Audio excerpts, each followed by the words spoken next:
They were inquisitive, trusting, and still malleable in their development. In the Third Reich, the National Socialists shamelessly exploited the naivety of the children. Teachers told me that the Führer wanted the best for Germany. Youngsters were manipulated. Human values no longer counted. Suddenly, the call came to hate, to demand separation. Nothing was the way it once was. Never again do I want to experience the pain of saying goodbye to someone you know will be taken away the next day. The horror was inconceivable. What children experienced in those camps can never be wiped from their memories. Children in the midst of falling bombs. In World War II, daily life had become a nightmare. Bombs were exploding all the time. The grown-ups clung to us and we hung on to them because everyone was terrified. A childhood spent in chaos. All they knew was that they had to function in this tiny segment, and they did function like clockwork. Exploited for Hitler's insane plans, the Nazis sent child soldiers into battle. Günther, there's one over there, get him out.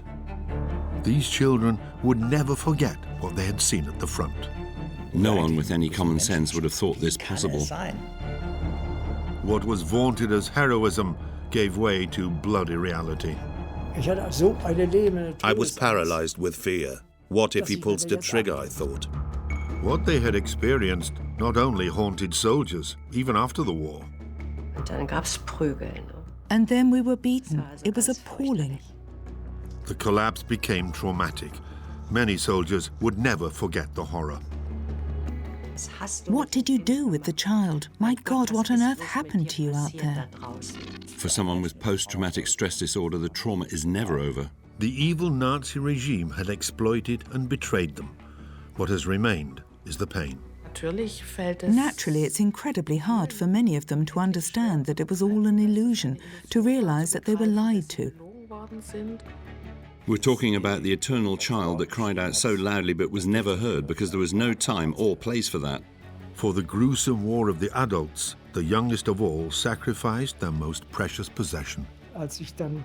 When I had overcome my disgust, I turned over the first corpse. Doing something like that is totally alien to childhood. In the war, you just weren't a child anymore.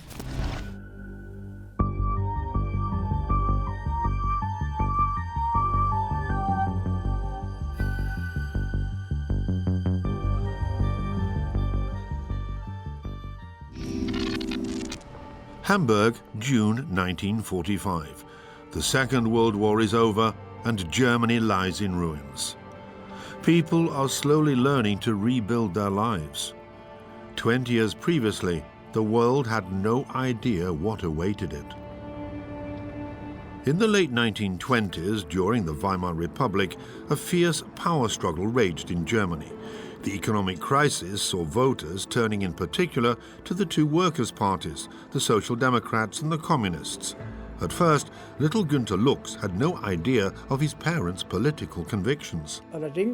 But I had been influenced so much that even as a small child, their communist ideals already had a decisive effect on me. My parents associated with leading communists in Hamburg, so I got to hear quite a lot. Günther Lux was born in Hamburg in 1928. His upbringing was characterized entirely by communist values. Together with his elder brother, Günther grew up in the Red East of Hamburg. His parents were members of the Communist Party. Its Social Democrat rivals were dismissed as social fascists. Their view was that when they had got rid of the whole rotten lot, the capitalists, the exploiters, we'd all be better off. But they had no idea of how things would continue after that. And later we saw what that led to. Elisabeth Lux always played an active role. In the east of Hamburg, Günther and Hermann's mother was known as Red Lieschen. A convinced communist, she believed firmly in socialist values. When the Communist Party held its meetings, the Lux family was always present. For the children, that was simply the way things were. They were involved and followed the examples set by their parents.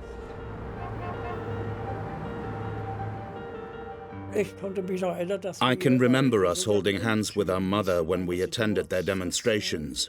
The grown-ups shouted out, "Red Front," so we youngsters thought we'd shout as well. We had little paper flags with a hammer and sickle. We'd wave at them and bellow what we thought sounded like Red Front, but wasn't. Born in Hamburg, since 1925, Ernst Thälmann had been chairman of the Communist Party. The children found his nickname, Teddy, confusing. When Teddy came, we were disappointed because we had been expecting a big teddy bear. My mother didn't like him so much because his speeches went on and on. She always said that by the end she'd stopped listening, and his words were battle cries. But he was close to the people. He could speak Low German dialect, and he lived in Eilbeck, where we moved to later. His parents lived on the Warnsbecker Chaussee. That's why we knew him a bit more closely. For a while, politics still remained of secondary importance to the children, so the exceptionally long speeches given by adults were of no interest to them. The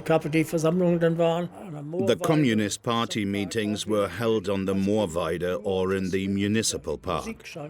As kids, we were only interested in the music, in the bands. We didn't understand the grown-up speeches. We found them incredibly boring. Sometimes, when our parents told us we had to accompany them, we'd start complaining. We had no idea what was being said. We were unhappy because the adults were usually so angry, cursing and shouting. And when the police turned up in their vans and jumped out, and the street battles began, we had trouble getting away with our mother. Back then, Thälmann described the National Socialists as a peripheral phenomenon of the final phase in the development of capitalism. The communists' enemy was the social fascist. For us children, the SA people were the worst of the worst. The police were evil and the social fascists were evil. But we had no idea what that meant. My brother's father was a typesetter with the Reichsbanner organization. He too wore uniform. And whenever he visited us, an argument always broke out between my father and Uncle Walter, as we called him.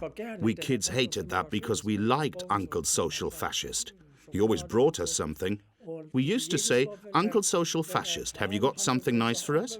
And he'd reply, "Of course, I always have." And that raised doubts in my mind. If the social fascists are all like Uncle Walter, I thought, they can't be evil. But if I said anything, my father would then tell me to be quiet. "You have no idea what you're talking about," he'd say. So then I had to shut up. January the 30th, 1933 changed everything. After the Nazis seized power, the communists saw themselves confronted by an enemy they had underestimated and who was now their greatest threat.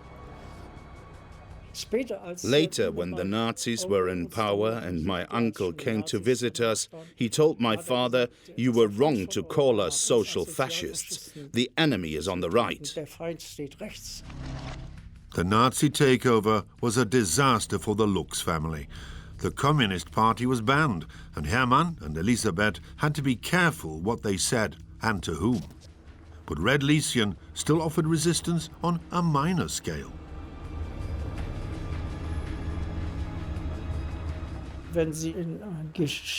When she went into a shop and saw posters saying, "If you came in as a German, you have to use the Hitler greeting," then she always used to say, "Hein Dittmar."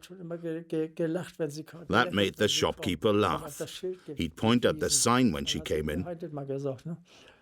But you had to be careful because there were lots of people who would denounce you. Then you'd be picked up, as it was called. Political arrests were now an everyday occurrence. But what exactly did it mean to say someone had been picked up? For a 5-year-old, that was hard to understand. I asked the block leader what it meant. He told me that people were then taken to a concentration camp. I had no idea what that was. It's a place where unreliable, idle people are taught to do useful work, he said. If they mend their ways and are prepared to work again, they are released. There's nothing bad about it. Naturally, I believed what he told me. How should I have known any different? Through their slogans, the Nazis recruited more members for the NSDAP. They were even successful with some comrades. I only know, for example, that Knut, someone from St. Georg, whom we knew very well, came to my father wearing an SA uniform and said, "Hermann, come and join us. Look, we've been given free uniforms and boots. We too want socialism, but just for Germans." My father's response was evasive. "I'll think about it," he told Knut. He was afraid of being reported, so he fobbed him off. "Give me a bit of time," he said. "I'll think about it." We children liked Knut. He always brought us something. One day, when we were standing on the stairs, I said to him, "Uncle Knut, I think your uniform is great.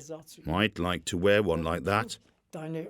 But what would be just fantastic is if you also had a Soviet star on your cap."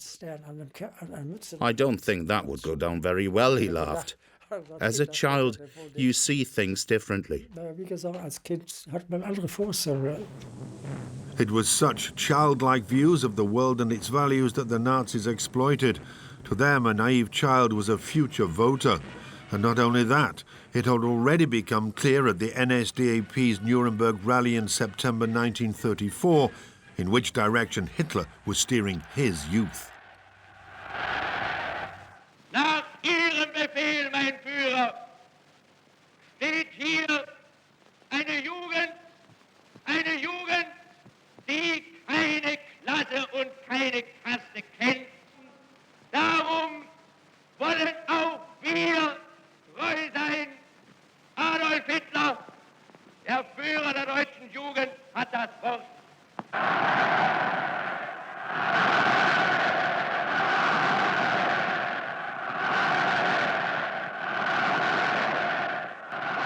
Meine deutsche Jugend, wir wollen, dass dieses Volk einst nicht verweichlicht wird, sondern dass es hart sein kann. Und ihr müsst euch in der Jugend dafür stehlen. Ihr müsst lernen, Entbehrungen auf euch zu nehmen, ohne jeweils zusammenzubrechen. Und wenn von uns nichts mehr übrig sein wird, dann werdet ihr die Fahne, die wir einst aus dem Nichts hochgezogen haben, in euren Fäusten halten müssen.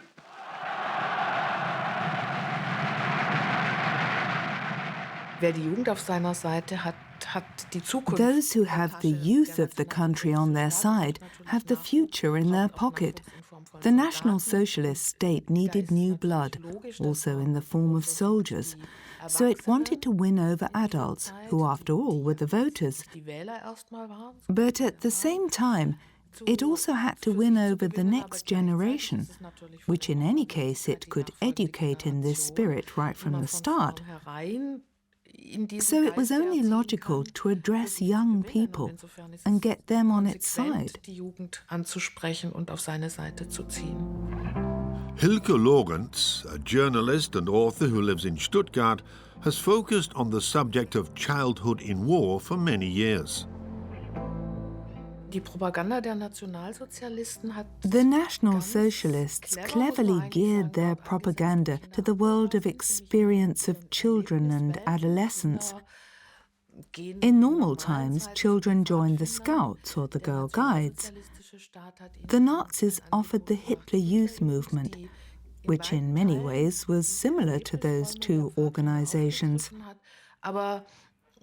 But it was fundamentally a building block in the great plan of binding children and adolescents to the National Socialist state. Vor uns liegt Deutschland, in uns marschiert Deutschland und hinter uns kommt Deutschland. Conformity, obedience, uniforms. Young heads were manipulated by the Nazis, and successfully too. There are numerous stories of children from communist or social democrat homes also being equally as wild about the uniforms. This led to conflicts within families, which the Nazis certainly didn't find inopportune. In this way, they were able to separate children from their parents. Belonging is a crucial part of growing up.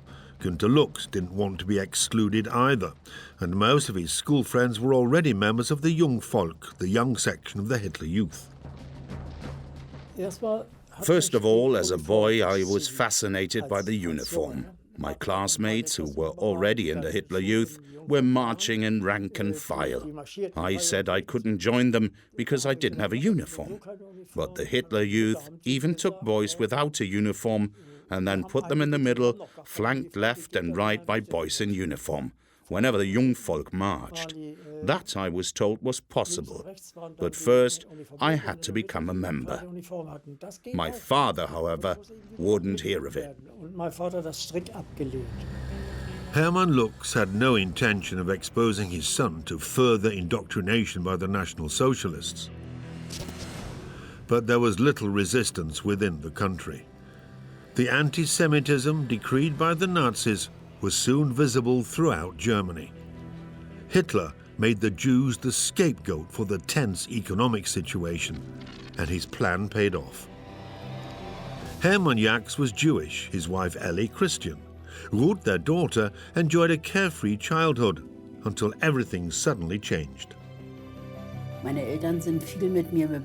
My parents often took me out in a paddle boat, so you could say I grew up in nature. That was until 1932, when the first Nazis turned up during a camping holiday by the Baltic. A good friend of my father's was camping with us, and my father said he didn't want to get him into trouble. "So we won't be coming here again," he told us. That was my first encounter with National Socialism. Ruth Winkelmann was born in September 1928 in the Jewish hospital in Berlin. Judaism played only a subordinate role in her childhood. But after the Nazis seized power, it became clear to Hermann and Ellie Jacks that daily life for the family would change completely. When she was 6 years old, little Ruth started school.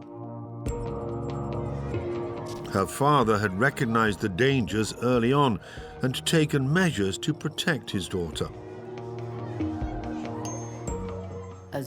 When I started school in 1934, my father told me that, since I was half Jewish, it would be better for me to attend a Jewish school. He didn't want me to be teased and baited. That was something I knew. Jews were baited at every opportunity. They were abused and ostracized, and most Germans allowed themselves to be swept along by the racial fanaticism of the Nazis. But why? That might have been hard for adults to comprehend. For children, it was simply impossible. At that time, Jewish citizens were an integral part of society. Franz had a friend he'd known since their days playing in a sandpit. The two were now 10 and were thinking of going to secondary school together. But then suddenly, His friend was no longer allowed to be a friend. Yet we have to take a diversified approach to the influence that was being brought to bear. It didn't just come from what the Führer propagated. The parents also played along. So how strong were parents? How strong could they afford to be? How much of a safety net did the family need in order to survive? In view of the dangerous situation, saying the wrong thing could see a family sent to a work camp or concentration camp and perhaps killed. On the streets, hatred ruled, and Hitler's henchmen didn't even stop at children. They were systematically ostracized. And they asked questions. Their parents owed them answers. But how were they to come up with any when they themselves could not comprehend what was happening? Once a month, my mother used to take me for a stroll through town, and we would always go for a meal in a restaurant. We always got a warm welcome, amongst other things, because I was a child with exceptionally good table manners. The waiters liked that. One day, though, there was this sign up saying, "Jews not welcome." And that was the end of that. As you can imagine, we never went there again. But I missed it. Even though it was only once a month, it was such a highlight for us. On November the 10th, 1938, for hours on end, the Nazis destroyed Jewish shops, set fire to synagogues, and terrorized innocent people at random.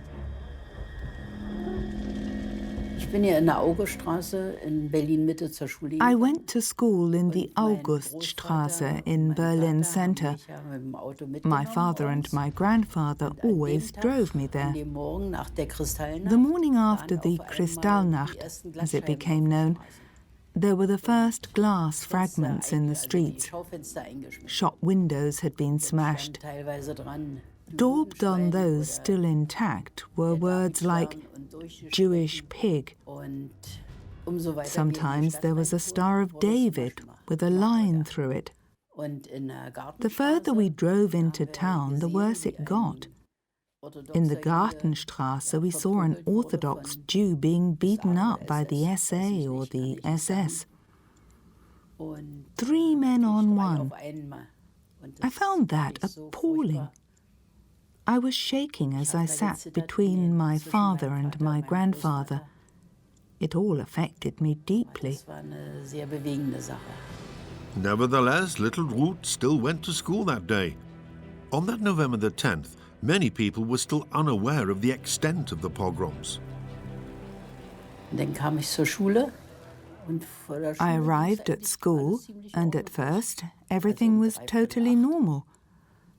When I went in, we were taken straight to the hall. The school was then sealed off. Rubbish was placed in front of the entrance, so we couldn't get either in or out. That was very impressive. Then there were these rioting gangs going up and down the Auguststraße, banging on the doors and windows.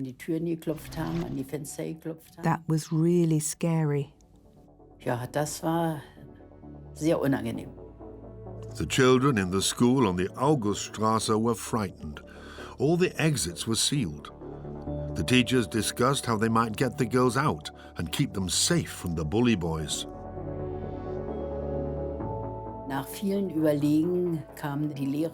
After thinking things through, the teachers and the headmaster decided to take us out through the attics, 2 at a time, with a small wait after each pair. We surfaced in the Tucholskystraße. It was very worrying. And we couldn't imagine that things would get worse. We always reckoned the situation would simmer down.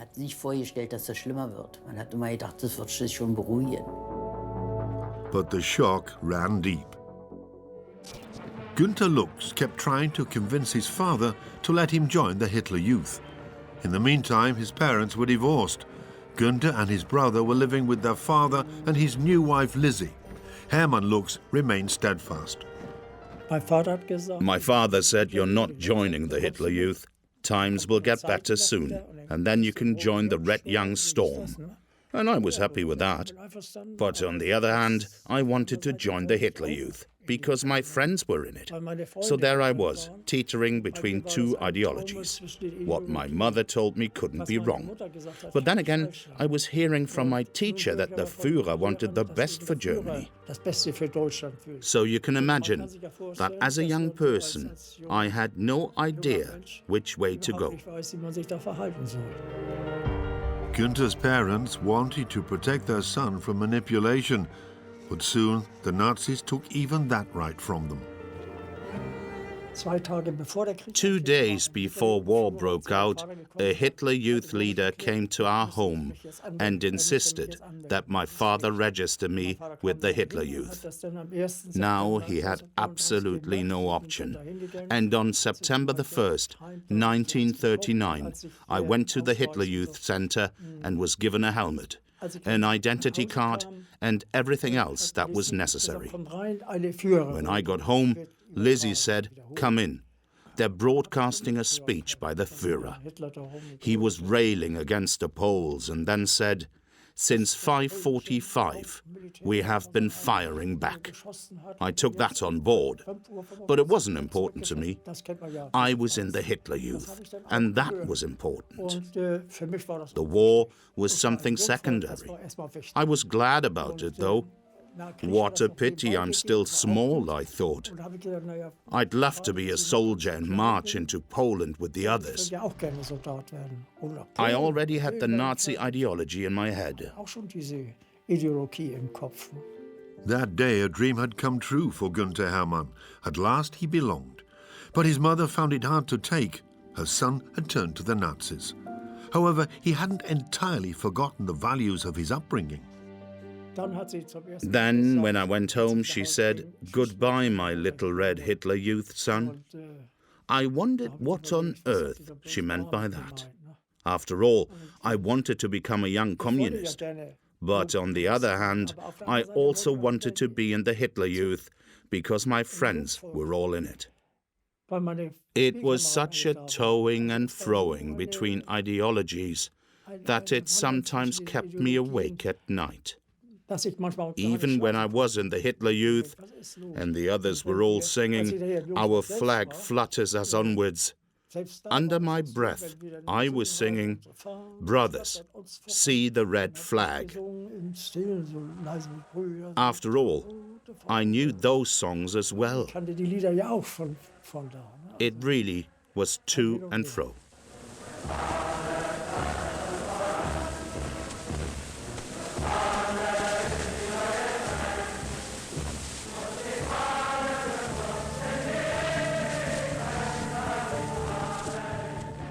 Children were easy prey for the Nazis, who even managed to sow mistrust within families.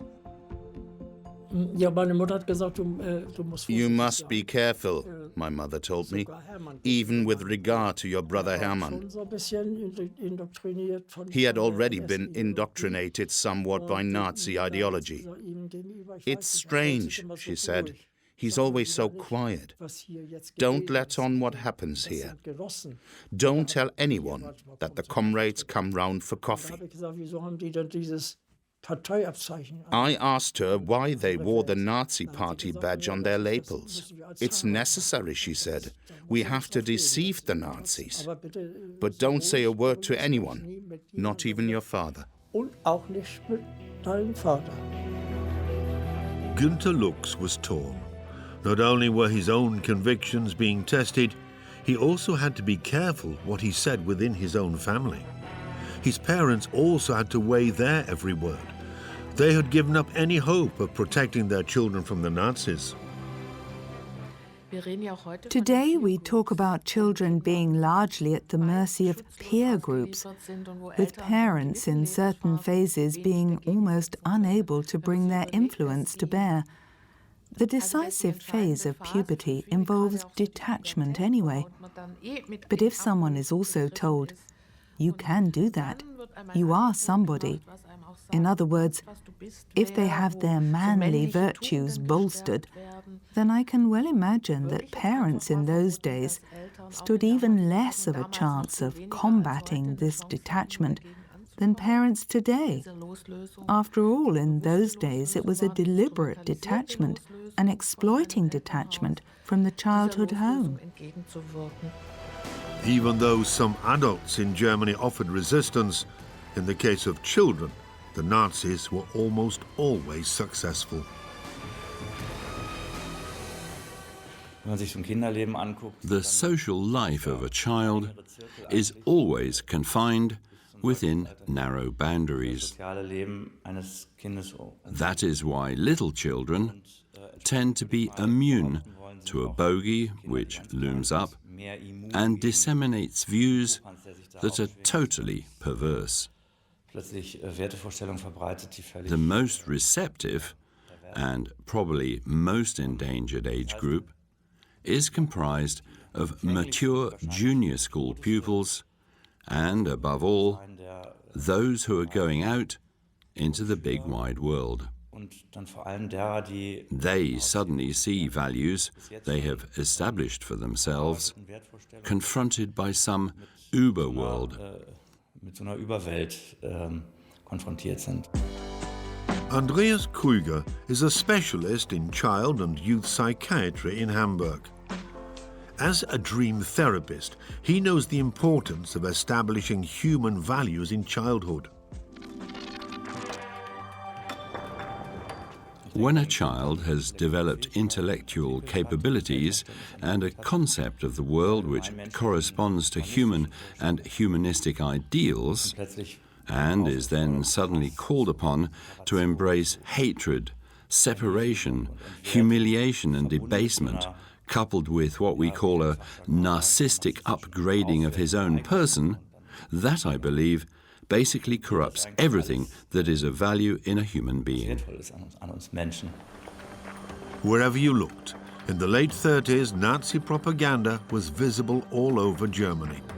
There was virtually no escape from the inflammatory slogans and the glorification of war.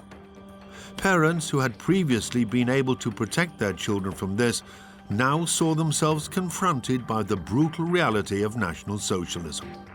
Their authority was shaken. What had once been taken for granted was no longer valid. From now on, the state dictated how things had to be. Our teacher told us that the Jews were there to take our money. A picture was painted to make us think that with his Nordic features, a German was a better person. Everyone else was an Untermensch, a subhuman creature. I was close to believing that, but my mother kept telling me exactly the opposite. They are no different from you, she would say. They are just the same as we are. After that, I didn't believe everything our teachers and the Hitler Youth leaders told us. Children were taught to marginalize, to hate everything that did not correspond to the defined dimensions. Only an Aryan person was a good person. All others were to be ostracized. Teachers are role models for children. In the eyes of a child, they are always right. Yet in Nazi Germany, teachers fed their pupils on inflammatory slogans and propaganda on a daily basis. Brotherly love and compassion had long since been erased from the curriculum.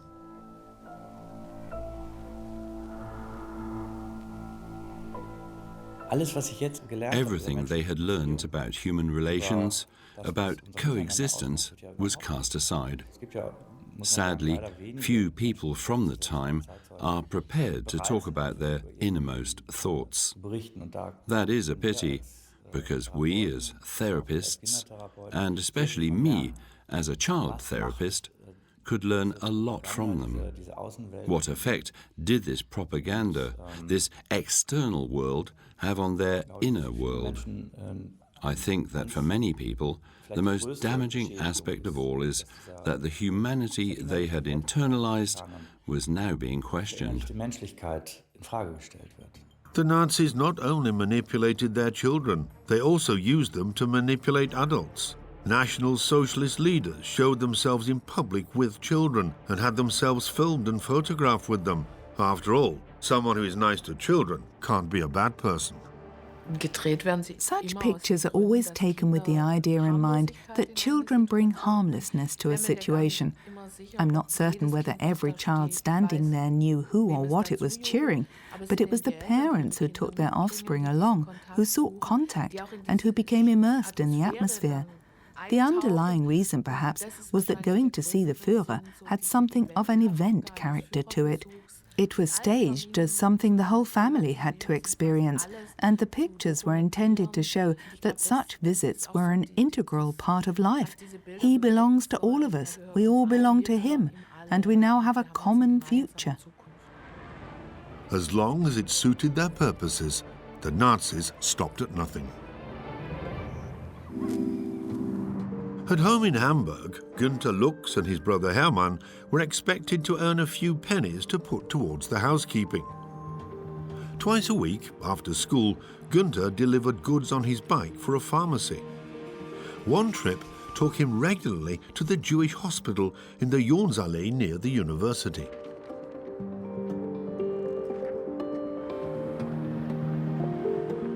The pharmacy employed me as an errand boy, and I used to take medicines round to the hospital.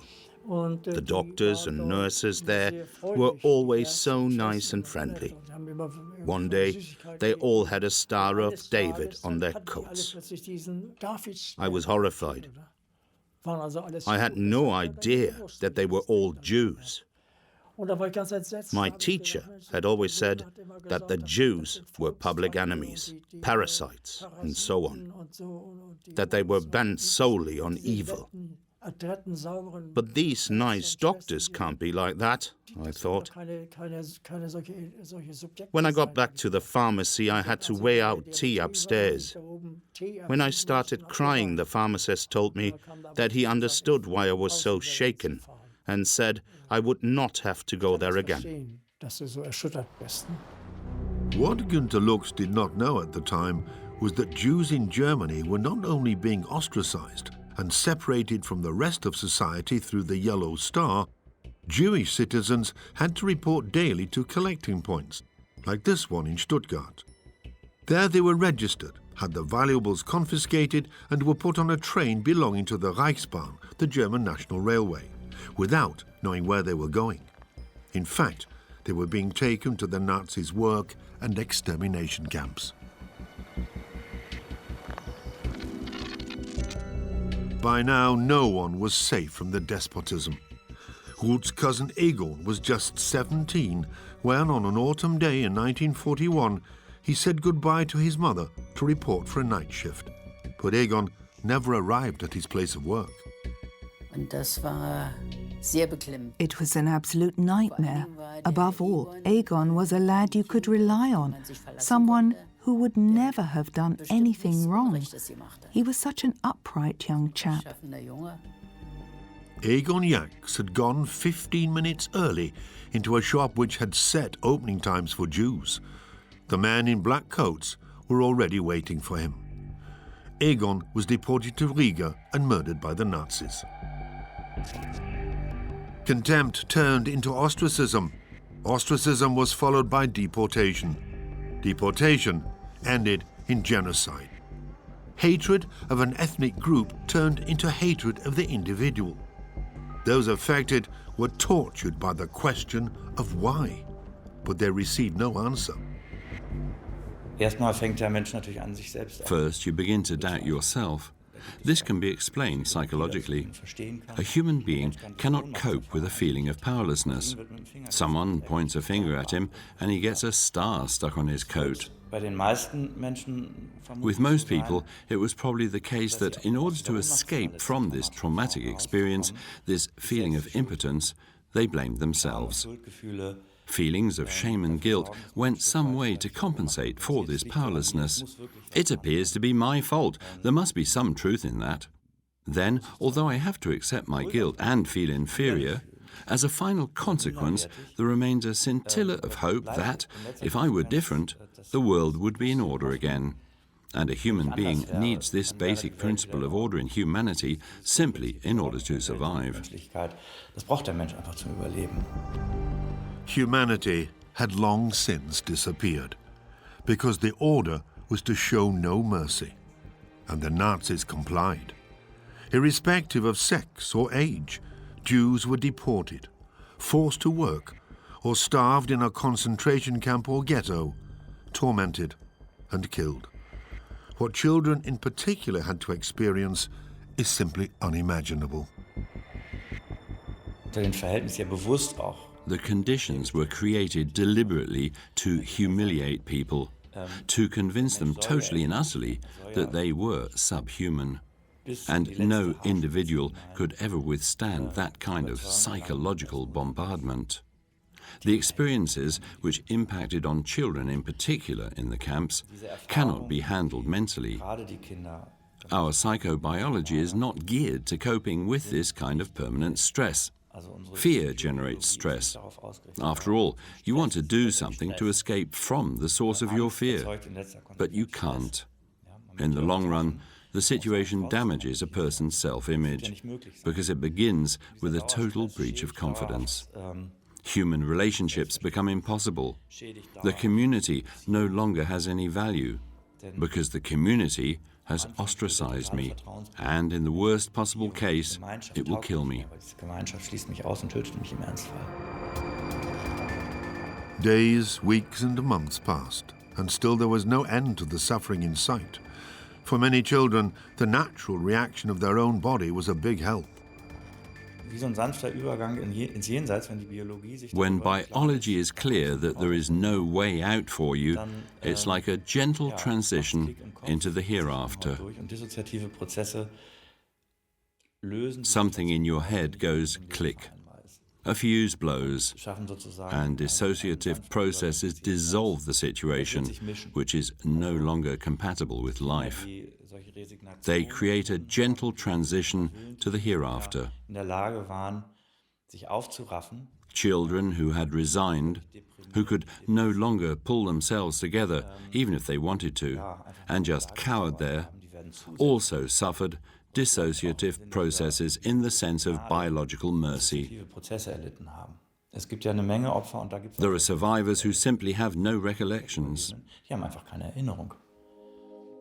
Ellie and Hermann Jacks suspected that terrible things were happening in the camps and wanted at all costs to protect their daughters Ruth and Esther. The children were regarded as half-Jewish. The Jacks heard of something called an Aryanization application and went to see a civil servant. Herr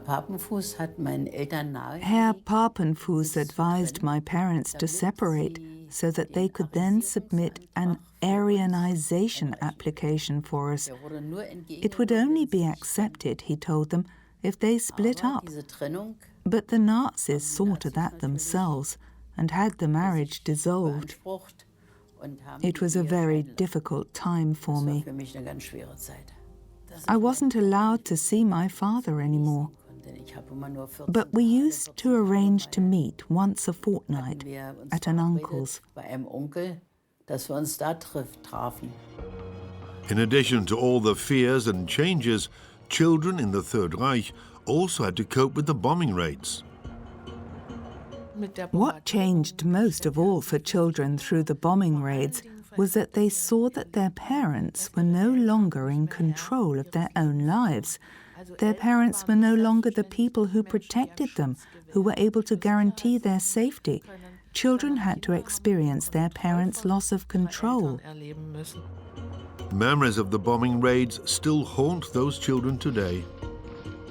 Was ich am meisten erinnere, ist der Geruch. What I remember most is the smell of rubble and things that had been charred. And I clearly remember hearing the words, "Down into the cellar," whenever an air raid began. In the cellar, we used to cling to one another, adults and children. Naturally, we were all terrified. Then someone would run up and see what damage had been caused. With some buildings, the entire facade was missing. You could see people's furniture. And everyone would be asking if there had been any casualties. Monika Jette was born in Berlin in 1940. Above all, she remembers the routine when the alarm sounded. When we heard the all clear, we'd go upstairs to see what had happened. At first, the damage wasn't much, but then the air raids began to occur more and more often. You no longer felt safe. Even if you were able to return to your apartment, you were always on tenterhooks because you never knew when the next air raid was coming. I remember that fairly clearly. As Allied bombing raids increased, the destruction in Germany's towns and cities rose dramatically. When the sirens began to wail, it was dangerous to be out on the street. People had to head at once to their nearest bunker. Günther Lux also remembers. In 1940, he was 12 years old.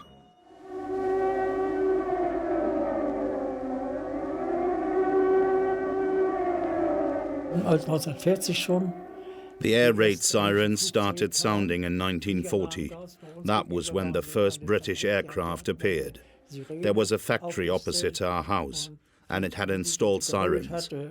It was a long, drawn-out sound with 3 intervals. When all hell broke loose, we kids thought it was great. Then we had to go down into the cellar.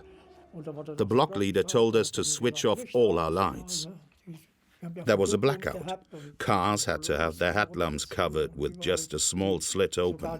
Even bicycles couldn't show a light. The air raid warnings soon became part of everyday life, and for many children were nothing more than a big adventure. Often they just didn't realize the threat to life and limb. We didn't take it at all seriously. We didn't go down into the cellar. We stayed outside. It was great.